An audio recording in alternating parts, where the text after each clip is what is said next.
Test vector mayor test चाहिँ के हुन्छ भन्दाखेरि प्राइमेरी सेकेन्डरी र टर्सरी अल्कोहल छुट्याउनको लागि प्रयोग हुन्छ र अनि यहाँ चाहिँ टिप्स दिएको छ क्या रेड पान्डा अलवेज अट्याकिङ। यति जानेपछि चाहिँ हजुरलाई केही पनि गाह्रो हुँदैन छ।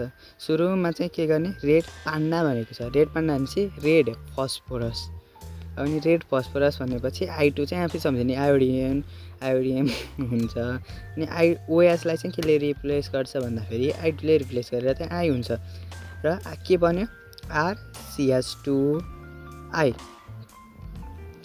अब RCH2I बनेपछि फेरि एकचोटि अब नेक्स्ट प्रोसेसमा के हाल्ने भन्दाखेरि के छ, रेड पान्डा अलवेज AL भनेपछि अल्कोहलिक चाहिँ होइन, तर के मैले यहाँ झुकेर लेखेँ अल्कोहलिक नभइकन AgNO2 भनेपछि एक्वाइस AgNO2 चाहिँ के गर्नुपर्छ, हाल्नुपर्छ।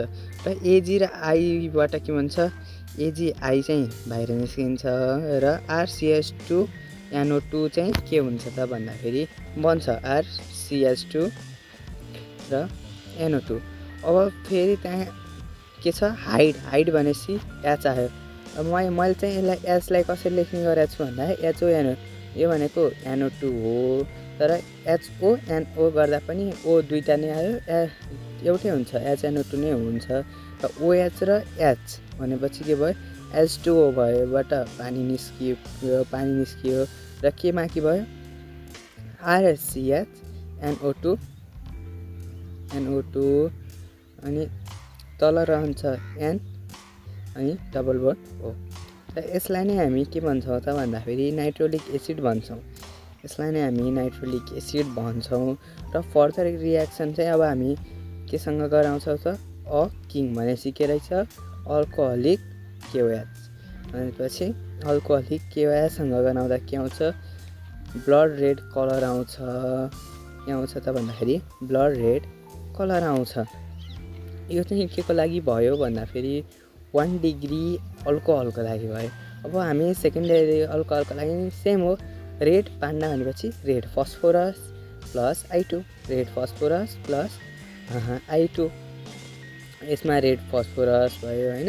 अनि हामी I2 मिसाउँदाखेरि I2 ले चाहिँ केलाई रिप्लेस गर्छ, OH लाई रिप्लेस गर्छ, R2CHI भनेपछि अब सेकेन्ड प्रोसेसमा हामी के राख्छौँ, एक्वाइस AgNO2 भनेपछि अलवेज हाइड किङ भनेको चाहिँ को ठाउँमा के भयो AgNO2 भनेपछि AG र I बाहिर निस्कियो र RCHNO2 र AgI त निस्किने हाल्यो।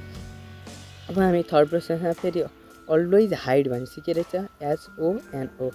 यो भनेको HNO2 भन्यो भने हुन्छ, तर HONO लेख्दा चाहिँ वाटर निकाल्नलाई के हुन्छ त सजिलो हुन्छ। यहाँबाट OH र त्यहाँबाट H गरेर के भयो, वाटर निस्क्यो, R2CNO2 अनि H अनि NO2 गऱ्यो भने यसलाई हामी के भनिन्छ भन्दाखेरि र AgI